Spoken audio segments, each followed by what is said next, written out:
Hello friends, आज मैं आपको ले चलूँगी बाबा नीम करौली के धाम और नैनीताल की यात्रा पे। तो यहाँ पहुँचने के लिए काठगोदाम ही अंतिम रेलवे स्टेशन है, तो हम पहुँच गए by train Kathgodam. Kathgodam railway station से नीम करौली बाबा का आश्रम यानी कैंची धाम 38 किलोमीटर्स है। आगे जाने के लिए आपको या तो टैक्सी बुक करनी पड़ती है या फिर आप टू व्हीलर ले सकते हो। बहुत ही प्रसिद्ध स्थल है और ऐसी मान्यता है कि यहाँ पर जाने वाले लोगों को मानसिक शांति मिलती है, उनका भाग्योदय होता है। एप्पल के संस्थापक सन 1974 में यहाँ पर आए थे, वे बाबा से मिले थे और कहते हैं कि बाबा ने उन्हें प्रसाद में सेब दिया था और उसी से उनको अपने एप्पल के लोगों की प्रेरणा मिली। यहाँ तक कि फेसबुक के संस्थापक मार्क जुकरबर्ग और विभिन्न हस्तियाँ यहाँ पर आ चुकी हैं। नीम करौली बाबा तपस्वी थे जो हनुमान जी की साधना करते थे। उन्होंने 1964 में इस आश्रम की स्थापना की थी। ये तपस्या करते थे तथा बहुत ही सादगी भरा जीवन जीते थे। कैंची धाम पूरे विश्व में शांति, अध्यात्म तथा आस्था के केंद्र में ख्याति प्राप्त कर रहा है। 15 जून को इस आश्रम का स्थापना दिवस भी मनाया जाता है, जिसमें एक बहुत बड़ा मेला लगता है। तो सफ़र का मज़ा लेते हुए, प्रकृति के एकदम करीब अपने को पाते हुए, वादियों के बीच से इन खूबसूरत रास्तों से होते हुए नीम करौली बाबा आश्रम की तरफ हम चल दिए। और आप देख सकते हो कि कितने खूबसूरत नज़ारे हैं। नज़र बिल्कुल हटी नहीं रही है इस प्राकृतिक सुंदरता को देखने से। मैंने बहुत सुना था लोगों से इस जगह के बारे में, तो मेरी बड़ी इच्छा थी कि मैं भी यहाँ पर जाकर के आश्रम में बाबा के दर्शन करूँ। इन खूबसूरत वादियों के बीच से होते हुए पता ही नहीं चला कि कब हमने 38 किलोमीटर्स का सफ़र तय कर लिया। रास्ते में थोड़ा सा ब्रेक लेते हुए और चाय का मज़ा लेते हुए हम लोग आखिर आश्रम पहुंच ही गए। क्षिप्रा नदी के किनारे बसा हुआ ये प्रकृति के बीच में आश्रम बहुत ही शांति की अनुभूति देता है। यहाँ से निकलने वाली नदी 2 तीखे मोड़ों से गुजरती है तथा सड़क भी तीखे मोड़ बनाती है, इसीलिए इसको कैंची धाम बोला जाता है। यहाँ पर हनुमान जी की प्रार्थना करते हैं लोग। मंदिर के अंदर फोटोग्राफी अलाउड नहीं है, क्योंकि ऐसा मानना है कि आप यहाँ पर आए हैं तो आप सिर्फ आध्यात्मिक तरीके से रहिए और प्रकृति को, बाबा को महसूस कीजिए। और सच में यहाँ पर पहुँच के मैंने जिस शांति और पीस को महसूस किया, अनुभूति की, उसका कोई जवाब ही नहीं है। यहाँ पर आने जाने वालों की अब काफ़ी भीड़ होती है। यहाँ पे जूलिया रॉबर्ट्स तथा विराट और अनुष्का भी आ चुके हैं। तो दर्शन करने के बाद अब बारी थी थोड़ी सी पेट पूजा की, तो हमने किया पहाड़ों वाला। अब बारी थी अगली डेस्टिनेशन पे जाने की, क्योंकि अब नैनीताल आए हैं तो नैनी झील और माल रोड का सफ़र तो बनता है। ये है नैनीताल की नैनी झील और ये है यहाँ की माल रोड।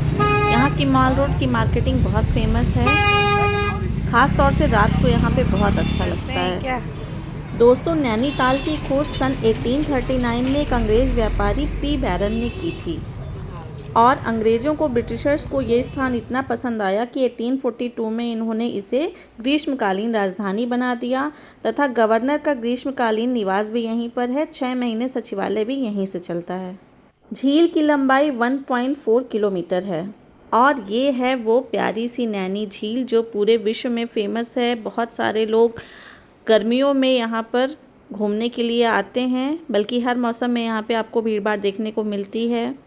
झील का पूरा एरिया 49 हेक्टेयर में फैला हुआ है। ये झील चारों ओर से 7 पहाड़ियों से घिरी हुई है। इसी झील की वजह से नैनीताल को झीलों का शहर भी कहते हैं। दोस्तों, नैनीताल उत्तराखंड के कुमाऊं डिवीज़न में पड़ता है। समुद्र तल से इसकी ऊंचाई 2084 मीटर है। ये है यहाँ का हाई कोर्ट। उत्तराखंड का जो हाई कोर्ट है वो नैनीताल में ही बना हुआ है। अब बारी थी मेरे फेवरेट काम को करने की, जो है नैनी झील में बोटिंग करना। नैनीताल आए, नैनी झील आए और बोटिंग न करें ये तो इम्पॉसिबल है। तो मैंने लिया पैडल वाला बोट। उसे चलाने में अच्छी खासी मेहनत लग रही थी। मुझे पहले इतना अंदाज़ा नहीं था कि इतना मेहनत भरा काम होगा ये, लेकिन मज़ा बहुत आ रहा था। चारों ओर जो खूबसूरत नज़ारे मिल रहे थे उसके तो कहने ही क्या। झील के किनारे पर ही है नैना देवी का मंदिर। ये 51 शक्तिपीठों में से एक है और ऐसी मान्यता है कि यहाँ पर सती माँ की आँख गिरी थी, इसीलिए इसको नैनीताल कहा गया और उसी को बाद में हम नैनीताल कहने लगे, जो कि आज इस नाम से हम नैनीताल को जानते हैं। बोटिंग के लिए हमें पूरे 1 घंटे का टाइम मिला था और पैडल से खुद ही बोट को ऑपरेट करना था। जितना चाहें हम उतना चक्कर लगा सकते थे, लेकिन मेहनत बहुत लग रही थी। फ़िलहाल हमने 1 चक्कर लगाया और ये आप देख सकते हो कितना प्यारा व्यू है। ख़ास तौर से सनसेट और सनराइज़ के टाइम पे यहाँ पे व्यू बहुत ही अमेजिंग होता है। इन्हीं सब नज़ारों के लिए, व्यूज़ के लिए लोग इतनी दूर से यहाँ पे आते हैं। इंडिया की one of the best hill stations में आता है। और ये देखिए, ओ माय गॉड, नज़ारे देखिए, नज़रें हट ही नहीं रही हैं। इतना प्यारा दृश्य है, मैं इसे आंखों में कैद कर लेना चाहती हूँ। इस मोमेंट को, इस पल को मैंने बहुत एंजॉय किया, मानो दुनिया की सारी टेंशन, सारी परेशानियाँ थोड़े समय के लिए दिमाग से हट चुकी हों। झील के पानी में जो लहरें बन रही थी, उनको देख के बहुत ही सूदिंग फीलिंग मुझे आ रही थी। बोटिंग करने के बाद हमारा अगला टारगेट था हिमालय दर्शन के लिए जाना। उसके लिए हम आ गए नैनीताल से थोड़ा ऊपर, और ये आप पीछे बैकग्राउंड में देख सकते हो, जिस झील में अभी हमने बोटिंग की वो आपको पीछे वहाँ दिख रही होगी, और ये है हिमालय दर्शन वाला पॉइंट। यहाँ से आपको चाइना पीक तथा हिमालय की ढेर सारी रेंजेस दिखती हैं। ये देखिए, आप देख रहे हो कितना खूबसूरत नज़ारा है।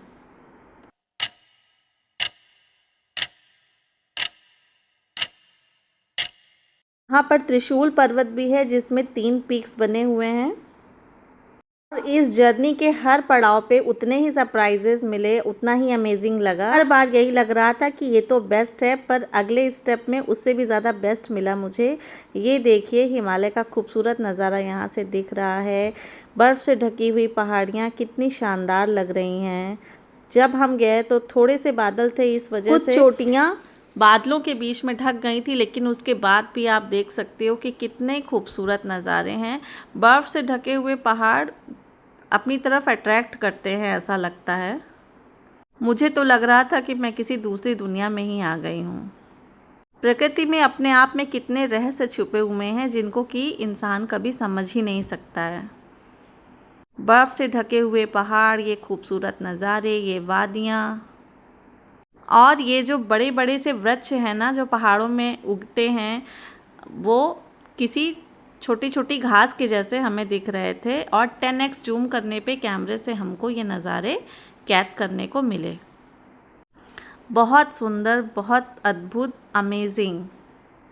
फिर हमने खूब ढेर सारी फ़ोटोज़ क्लिक की। फिर भी मन नहीं माना, तो हमने डिसाइड किया कि अब टेलीस्कोप से हिमालय के दर्शन किए जाएंगे। तो वाले भैया को दिए पैसे और उन्होंने हमें टेलीस्कोप से हिमालयन रेंजेस के दर्शन भी कराए और बहुत अमेजिंग बातें भी बताई। धाम के दर्शन भी हमने टेलीस्कोप से किए, जो कि यहाँ का प्रसिद्ध धार्मिक स्थल है। तो अब बारी थी वापस घर जाने की, जिसका मन बिल्कुल भी नहीं कर रहा था, पर अब मजबूरी है। आपको हमारा ये नैनीताल का सफ़र कैसा लगा, कमेंट बॉक्स में ज़रूर बताइएगा। दोस्तों, ज़िंदगी बहुत छोटी है, मौका लगाकर बीच बीच में हम जीवन की आपाधापी में लगे रहते हैं, यही सोचते रहते हैं कि आज नहीं, थोड़े दिन बाद जाएंगे, और ज़िंदगी यूं ही बीत जाती है, कल कभी नहीं आता।